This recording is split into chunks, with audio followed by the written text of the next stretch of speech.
Hello viewers, welcome to an exciting edition of AfriKids TV Spotlight Show. My name is Mariama Kamara, your host. Today we are at Kokujan Ketia Lower Basic School, and the person joining us is an amazing and inspiring young man who has been teaching for a couple of years. And the most interesting part is that he is responsible for organizing timeline education in their school, which is literally handed to him by the Ministry of Education. So viewers, without wasting more time, let's welcome Mr. C to tell us more about his teaching skills and that of the program as well. Welcome, Mr. C. Thank you, madam. I'm congratulating you guys for coming to my school. Thank you. To have an interview with me. As you said, I've been in the system for a couple of years now. I taught in different regions before coming to the region 2, that is the Kama region. Being a teacher, to me, it is a great pleasure of mine. Because if you should observe teaching, which is a noble profession, which I like most, and I also there to help the children to make sure that they are the future leaders of tomorrow. So that's why I really admire the job and the service itself. Yes. So, Mr. C, talking about your teaching skills, how do you cope with the students' behavior in the classroom? It's never easy. Students, if you should observe students, they come from different background, and you convert them in one place. Automatically, their behaviors will differ. As a teacher, you have to know those skills. What are the kind of students that are in your possession? Always diagnose your students. Know the students that automatically they need a thorough help. Also have what we call student and teacher rapport. Be so much close to them, know their weakening area and their strength areas. So after knowing that, so you can sort them into groups. Make sure the slow learners, you attach them to the fast learners, so that the fast learners can also help the slow learners. That will also ease the job of the teacher. And also always constantly go what we call grouping. In their groups, go and see what they are doing in their activities. Exactly. If you are doing that, you will also able to coordinate the children so that they can all move together smoothly. So all these things are techniques that we implement in our classes as a special meal, and also I use what we call learner-centered mostly, because I will not be just stagnant to the board, asking questions and mounting questions to the children, and at the end, children will be responding to, students' life. Sometimes you may ask questions, do you understand? The only answer they will say yes. And if you don't go and visit and see whether the child understand or not, that will also pay dividend during the exam, because you realize that what you have been treating with the children, most of them do not understand. So you must have to go around, check their work, give them assignment, give them classworks, and after doing that, allow them to come and respond to the questions on the board. So these are the techniques I do normally implies during lessons. Wow, that's good. So tell us the pressure of teaching. Anyway, there is a pleasure in teaching. As a teacher, you need to equip yourself, you need to prepare. If you don't prepare, you cannot do it. Especially if you don't plan. But anything you are doing in this world, if you don't plan for it, you wouldn't succeed. Because we have what we call scheme and our lessons. So every day, these are daily activities too. You have to be preparing it daily. And always, if you prepare it, go according to your plan. When you achieve your plan, then you can proceed for another lesson. But if you do not achieve your plan, in that plan that you planned for the day, go and see the area that you didn't achieve and you replan it. Then you will be treating with the children.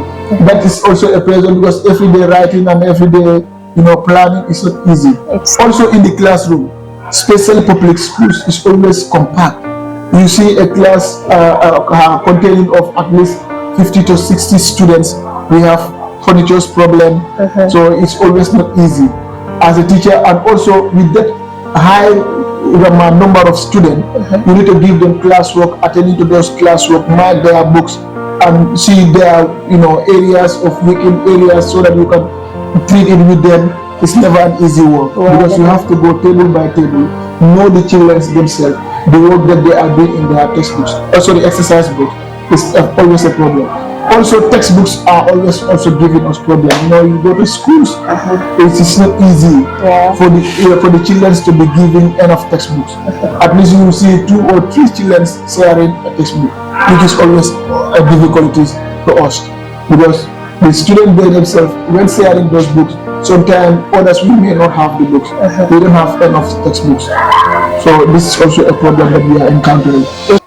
Tell me about the teaching lesson you were involved that didn't go well and what you have learned from it. Yeah, as a teacher, sometimes not every plan gives success.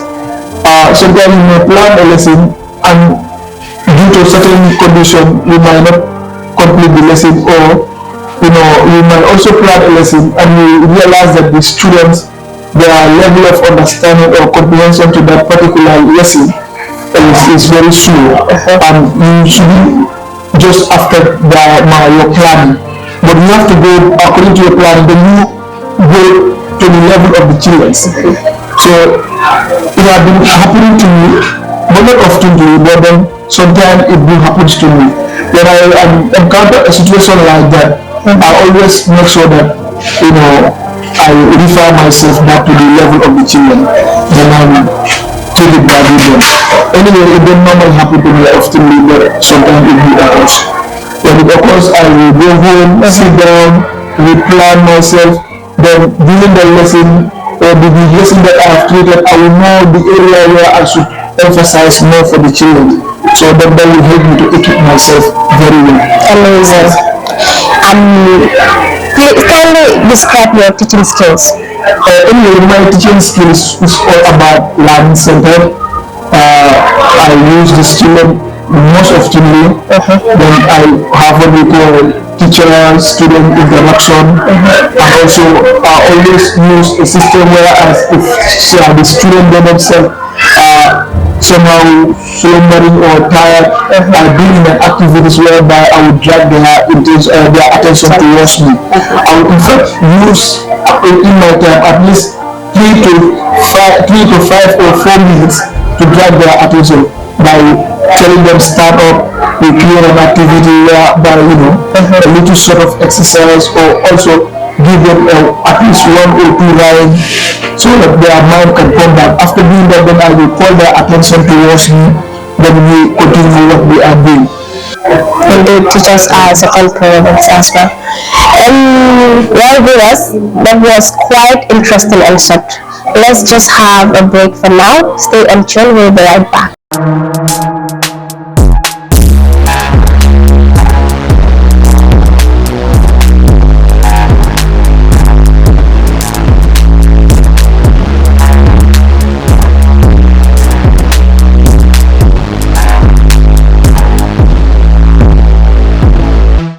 Please share, like and subscribe to our channel on Facebook, YouTube, Instagram and TikTok. Thank you! Yay! Welcome back to the second segment of the Spotlight Show. Once again, Mr. C, welcome back. Regarding the program, is this the first time you organize timeline education in the school? Yeah, in Kubujang LBS, this is the first time, but then I personally have been involved in this program for a couple of years now, working with one of my colleagues, Mr. Yai. We have been organizing in different schools, whereas different schools also will convert to what we call book competition.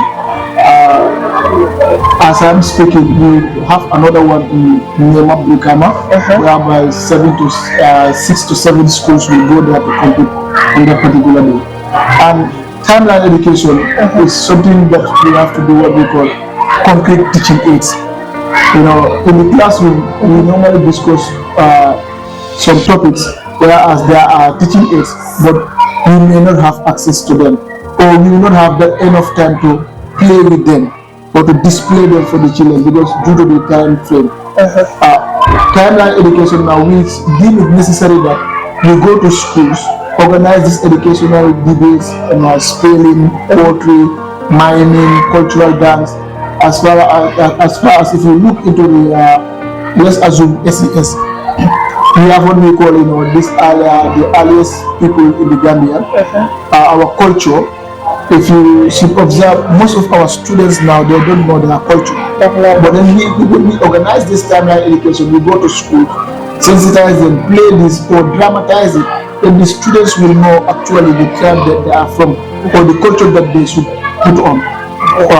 Okay, not only that, the most interesting part of it, we will organize what we call spelling quiz against amongst the students on that particular day.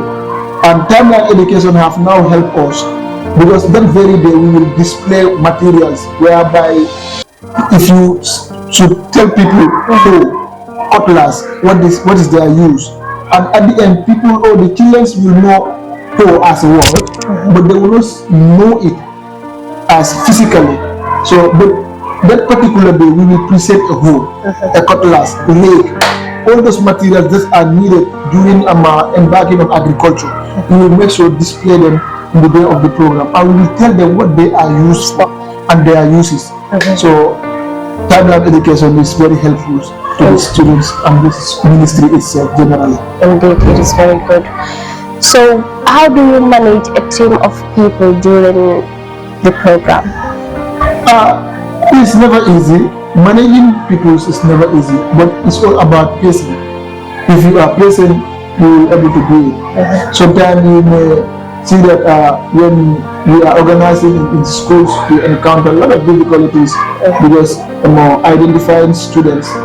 Some of the students will show their ambitions that they want to be taking part, but in everything you see, not everybody will qualify to go. But we know that we will give them the inspiration. We tell them that anyway, let's all converge and we do our selection. Even if you are not happen to be part of the final list, we will have what we call motivational things. We either reward you by what, or we give you something that will give you a lot of inspiration towards the program. It's never easy because if you should observe, you gather a lot of people and you tell them the protocols that they should do, and at the end, you'll be going around up and down, sensitizing them, tell them the importance of that. It's never easy, it's always hectic. It's not easy at all. Tell us about the challenges you face when organizing this program. There's always challenges because in organizing this program, you are calling, not only the students, but we are also sending messages to their parents. Because the parents are the very people who send their pupils to the school, their children to the school, and they need to come and witness this program. So as if they go home, let them coordinate or help their children in their assignment and other things. Because we are always sending messages to this parent that sending your students, sending your pupils to the school, your children to the school, does not only mean let you go and join them at the school. No. The moment they go home or they went back home, you need to help them. Because if you observe as teachers, when we are here, we just coordinate the children, we help them. But they have a lot of time that they stay with their parents. But we realize that some of the parents, they will just send their pupils or their children to the school. Just they regard the school as their nanny, which is important. Because most of the students, we always inform them or we always authorize them that if you go home, have time to your books and make sure that your parents, let them be helping you, and also let them not only stop there, let them be coming to the schools and ask about the whereabouts of their children, their performance, their modes of coming to school, and which is going to be helpful. And though we have a lot of challenges towards organizing this program, because at the end when we send messages to the parents, they will say that, teachers are organizing this in just a phone, why they don't know we are incorporating it to education, which is the greater part of the message is for them, not the pupils itself.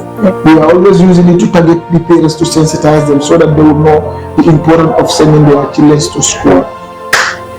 Yeah, definitely. I can see that this timeline education has a really good impact on the children. So, but then I want you to elaborate more on it. Yes, primary education. To me, I am appealing to the authorities. Let them put more emphasis to this because it is helpful.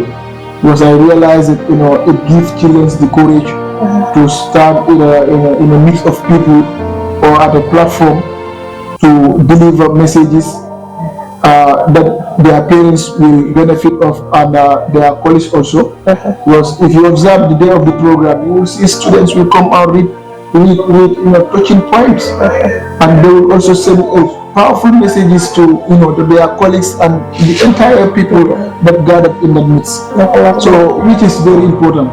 So I am appealing or I'm urging whosoever can support this, please we are kindly seeking the support. Let them come and support this so that we will modernize it, whereas we will involve schools, let them and authorities in school, let them understand that this thing is being organized in order to give the children, because we are training them to have the zeals to stand in a public and deliver any message that you wish.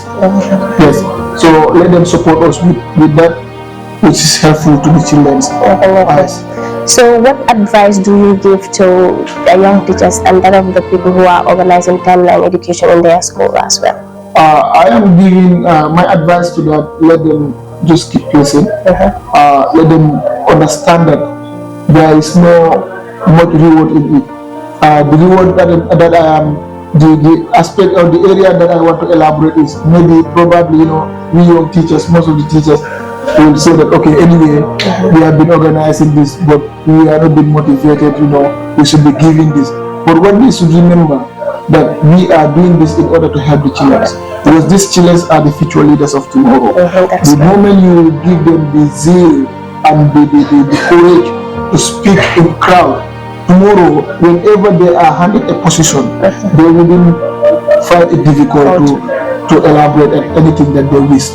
So, as teachers, let us remember that we are role models.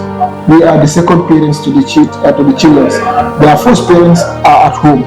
So we being in the school here, we make sure guide them, give them that courage, help them.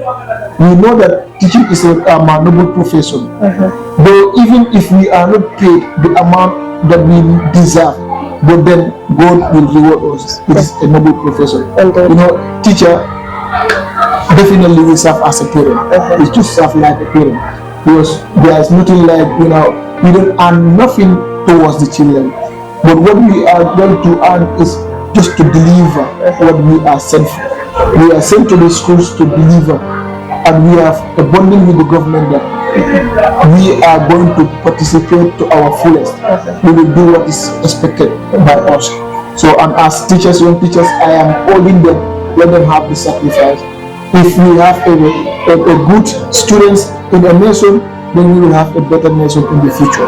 So let us just develop these people to be very good students and let them be very good people for the future. If they are good, then we will have a better nation. I'm urging every young teacher, let's have the sacrifice and help the Gambia. So we help the Gambia as our country, then in the future we will have a better country. Well, thank you so much, Mr. C, for being relevant about this job. It was a really great pleasure to have an interview with you. Thank you so much. Yes, welcome. Well, viewers, thank you so much. This is what we have for you today. Please don't forget to share, subscribe, and like as well. See you next time. Thank you.